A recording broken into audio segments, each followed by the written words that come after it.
Hello. All right. We're still looking at handling data for this particular lesson, and I'll quickly share the learning objectives with you. Now, the first one is that we want to look at some spreadsheet formulas and spreadsheet operators. So we're going to be looking at spreadsheet formulas and spreadsheet operators. Right. And then secondly, we will look at how to use a spreadsheet to calculate costs and work out business profit. All right. I'll quickly look at I'll quickly take you through the spreadsheet operators. Okay. So in spreadsheet, we have different operators. All right. So for multiplication is represented by asterisk, unlike in math, you present it by an X. Okay. In division, in spreadsheet, it's represented by a slash. Addition remains the same as the regular mathematical operator. Percentage remains the same. Okay, equal to remains the same. Not equal to is represented by um, greater than and less than closed up together. Then, of course, you have the range. Range is represented by a column. Now, for every formula in spreadsheet, it always starts with an equal to. So always bear in mind that formulas always start with equal to. These are examples of some formulas in spreadsheet. Okay, so when you have equal to, sum open bracket A3 to A9. Like I said, the column here represents the range. It's telling us from what point to what, from what cell address to what cell address should we do the addition. So for this particular scenario, it's saying you should add from A3 to A9. All right. So the second one represents division. Remember, I told you that every spreadsheet formula always starts with an equal to. Always starts with an equal to. So the second formula says C4 divided by C8. And of course, the last one is referring to the fact that A7 should be multiplied by A9. Right. So we're going to be calculating the cost in the next slide right now. All right. So in the last lesson, we already had our data spelled and written out. So I would like you to just open up the former data that we worked on my Snack Shop. All right. And in the previous lesson, we also learned how to use how to insert the value currency. So for my currency over here, I have the Naira sign. All right. Now, I'll quickly also put you through how to do auto sum. Although we did it in the last lesson, I'll quickly show you again how that can be achieved. So there are two ways you can achieve this.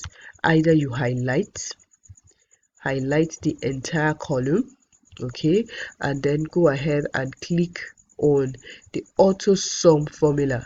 So the next result you'll be getting is the sum of adding from C4 to C9. Can you see that? From the cell address C4 to C9, and then when you sum everything together, it gives you 32.6. All right, so I'll quickly delete that and just show you another way to achieve this. Another way to achieve the auto sum is to click the next cell where you want the answer to be and then start with equal to. Okay, the cell range is starting from C4. Okay, it's starting from C4, but before that, I would like to put my sum outside. Sorry. I like to put my sum in there and then open a bracket. Okay, and then I'll use the cell range sign, and the last cell is C9. Okay, so I'll just close up my bracket there. All right, So it still gives me 32. Now, one thing I want to point out importantly is that we need to learn to use formulas. You don't just enter or type in your values. No, you need to learn to make use of the formulas. That's the essence of learning how to use a spreadsheet software. Now, I'd like you to turn your textbooks to page 42 and 43 and for more information about this. Okay, so quickly I want to show you how to calculate the cost of each serving. Now you should know that for this particular lesson I have decided to use 7 as my number per serving.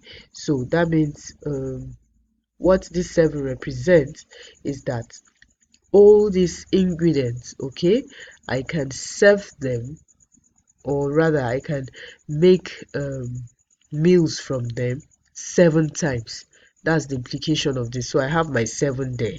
Okay, it's likely that when you type your 7, it's likely that your currency value will come up, because under this column already you have currency value. So how do you get rid of that? Just select the cell, click on the cell and go to your currency value. Okay, you click on more accounting formats and then you select the number. Click on number and click OK.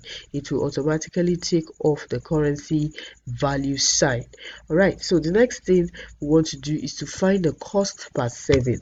Okay, in the previous class I asked the child, I asked the class how they think we can achieve this, and someone said we will divide the total cost by the number per service, which is absolutely correct. So like I said, I would like to use the formulas, and for every formula you start with an equal to sign, and my total is on C10.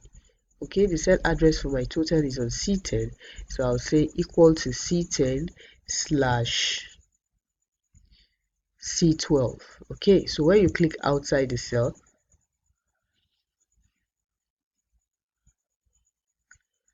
C10 please, C10 C10 divided by C, my cost per serving is C12, so it's on C12. Okay, all right, so my cost per serving, when you click on the cell and check the formula bar, it will show you the formula that has been used to achieve that. Okay, so the next thing I want to do is to get my selling price. So if my cost per serving is 4.6, how do I ensure that I'll fix the selling price such that I make a profit?